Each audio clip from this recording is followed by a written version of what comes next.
Good morning, campers. How are you? It's a Tuesday edition of your Morning Minute, 5280 Sports Network. That guy right there, Shawn Drotar. My name is Nate Lundy. Thank you for stopping by. Shawn, I've decided that I'm going to send Ryan Green, our videographer, he's behind the camera right now, with all of his gear out. I want him to follow John Elway around and randomly take pictures of John with other people to start Twitter rumors. What do you say? Shall we do it? It's too easy to do. Obviously, we're talking about a situation where John Elway was photographed with Tony Romo over the course of the weekend out of Washington, D.C. with all the inaugural festivities going on.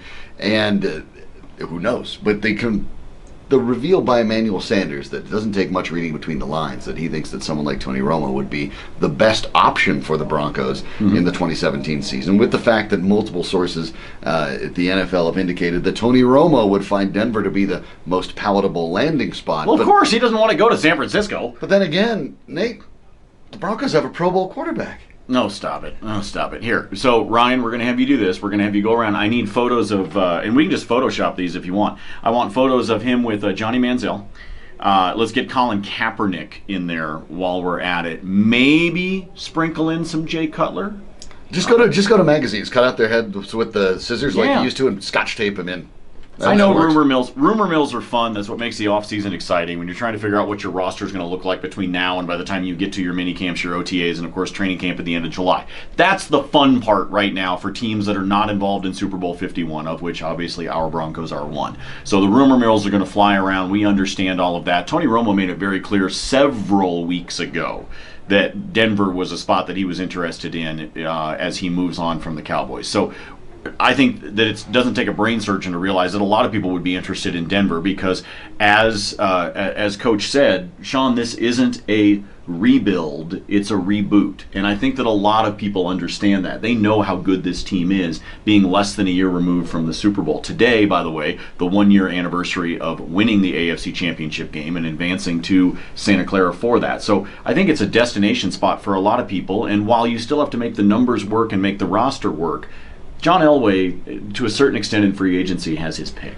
Yeah, and the challenge, of course, for John Elway now with the quarterbacking situation, if you really buy into the Romo hype, and the truth is, I do to a certain extent, because if Tony Romo hits the open market, if he's cut after June 1st, and John Elway doesn't at least call him and kick the tires, he'd be foolish. Right. Of course, you need to look at every opportunity to improve your team. I do not think under any circumstances the Broncos are going to trade for Tony Romo. I think they will wait for him to be released so they can renegotiate a contract that would be team-friendly if that were even to occur. But this would also mean that John Elway would basically have to admit defeat to a certain extent and basically say that Paxton Lynch, the guy that I traded up to get in the first round, not only could not get ready in his first year, but doesn't appear to even be ready for his second year. That would be concerning because when you start looking at the history of guys that are picked in the first round, that within their first 2 seasons can't see the field, I know, unless Brett Favre's playing in front of them, I get it, Aaron Rodgers, everyone that's screaming at their computer right now.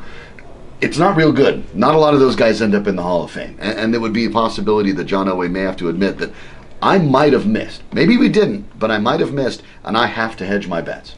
Just have him, again, Ryan, just pictures with anybody you can think of. Take a picture with Joe Montana. Maybe they're going to talk him into coming back. I really don't know. Trevor Siemian was named a Pro Bowl alternate. That actually happened, everybody. Oh, man, stop it. Stop it. I'm waiting till Friday, though, when I'm eventually named a Pro Bowl alternate punter. It's a flag football game with some skills competitions and trips to Splash Mountain involved. Just stop it. We were going to talk about the Avs, but decided not to depress you. However, I can tell you this. I think Patrick Marleau just scored again.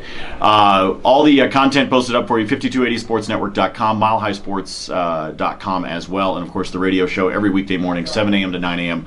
on Mile High Sports, AM 1340, FM 1047. Thanks for stopping by this morning. For Shawn, I'm Nate. See ya.